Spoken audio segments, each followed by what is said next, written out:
Institute of Biblical Research, and I wanted to take a little bit of time with you guys today and share with you a little bit about the Jewish holiday that we have already begun here after Yom Kippur, and that is, of course, the Feast of Tabernacles, or Yom Sukkot, as we say in Hebrew. And it is a time of reflection, a time of remembrance, a command that God gave Moses for the children of Israel over in the book of Leviticus chapter 23. And we're going to go into that in just a moment. But the very word that we call Sukkot is actually the plural for the word Sukkah. Sukkah is the little, if you've ever been to Israel, it's a little tiny tent-like structure that a lot of people build outside their homes. They normally put palm branches and different things like that over the Sukkah as part of the commandment that we get from Moses in Leviticus 23. But a lot of times, most of us never really think of what the symbology is behind the whole idea of Yom Sukkot. Now, there are many Christians that do have a very good understanding as far as that being the indwelling, the Spirit of God dwelling within us. But it's even deeper than that. It's not only just the Spirit of God in us, but it's also us in Him, as we find that Yeshua speaks of in John chapter 15. And it's even goes further than that. And I'm going to share some of those insights with you today, and I think it'll be a blessing for you. If we look over at Leviticus, in chapter 23, and actually I'm a little bit further down than where I'd planned on being, but I can start there. Let me just quickly let you know, though, this is where God gives a command when we're in Leviticus, actually beginning around verse 33 up here, where the Lord spoken to Moses, saying, okay, speaking to the children of Israel, saying the 15th day of this 7th month, again, 7th month, it's not, so many people call this the New Year, Rosh Hashanah, the head of the year. It's actually the beginning, it's the ending of the harvest and the beginning of a new harvest would really be the more proper way, but you couldn't have it the 7th month, which is Tishri in Hebrew, and how do you equate that to Nisan 1?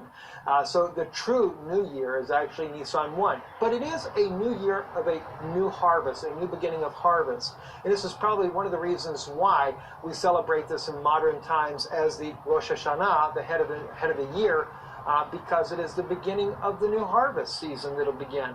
But we do this very interesting thing inside of Israel, and of course many Jews celebrate this around the world in commemoration to the commandment that God gave Moses back in Leviticus 23, as well as even in Zechariah. We find out that this will be something that will be celebrated throughout the millennial reign as well.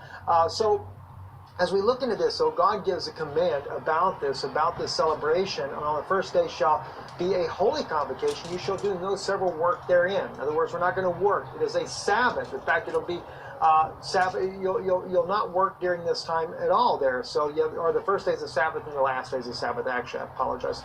These are the feasts of the Lord which you shall proclaim to be holy convocation to an offering, to offer an offering made by fire unto the Lord. And I have a feeling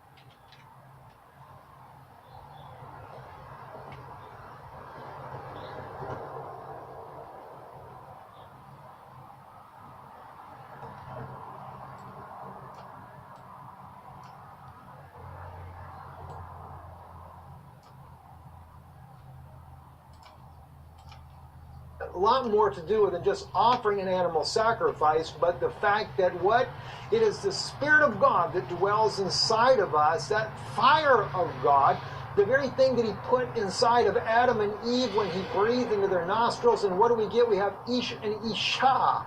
And that, by the way, if you take the two words, Ish being man and Isha being woman, but it's made up of what? It's made up of the word fire, Ish. Both their names have that in there, but if you take the Yod and the Hey out of there, you have only fire with both of them, but the Yod and the Hey gives you Yah, which is God Himself. So it is the Spirit of God, or the fire of God, that was dwelling. Ha,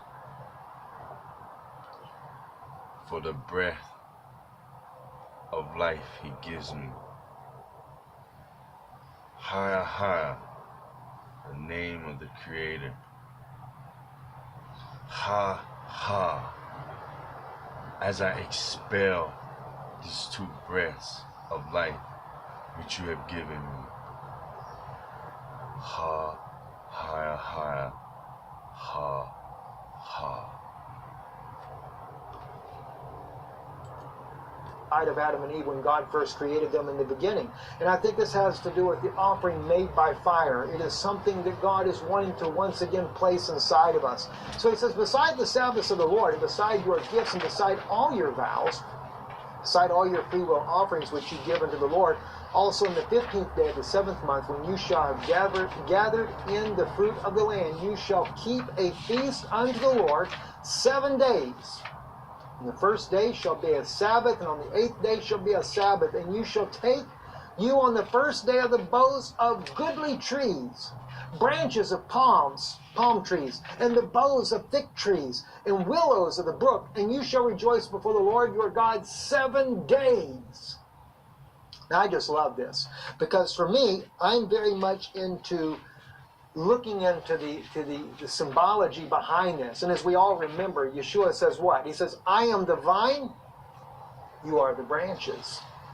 So there's a reason why we see this dwelling within, and we see all these branches that are being spoke about here. But what's really interesting, though, is the boughs of the thick trees. Now in Hebrew, the word there is entwined. The trees that are entwined together.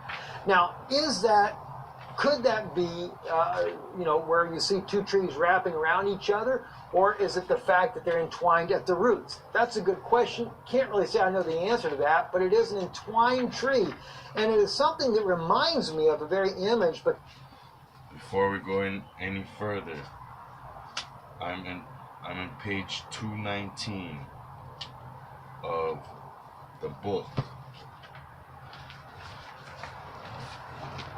America, being the latest and most accurate description of the New World, containing the original of the inhabitants and the remarkable voyages thither, the conquest of the vast empires of Mexico and Peru and other large provinces and territories. We're going to be skipping forward to page 219, where they cover the kingdom of Florida, right? I believe it's Florida. This is the king right over here. You can see he's a copper-colored Afro man, right? So down here it goes, they consult daily about warlike affairs in the king's palace, where he himself sits on a high seat. The grandees salute him first with their hands lifted over their head, crying, ha, higher, higher, or ha, higher, at which the rest cry, ha, ha. Then everyone sits down on a stool round about the room. Ha, higher, ha, ha.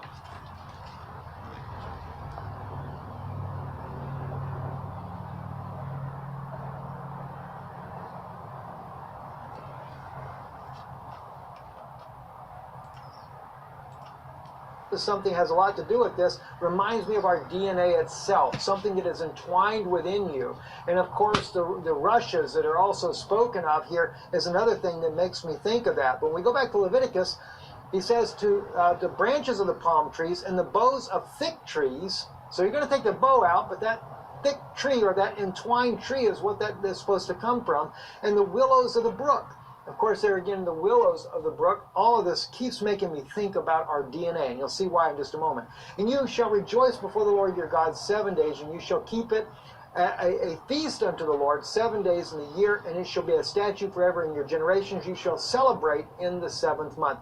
And you shall dwell in booths 7 days, and all that are Israelites born shall dwell in booths, that your generation may know that I am the children of Israel to dwell in booths. When I brought them out of the land of Egypt, I am the Lord your God. And Moses declared this unto the children of Israel, the feast of the Lord. Now, as I said, there's so much more that this means than what we just kind of take for granted. And so I wanted to share with you. I want you to look over here, and now we're... All right, so You're going to Jesus. Hold on.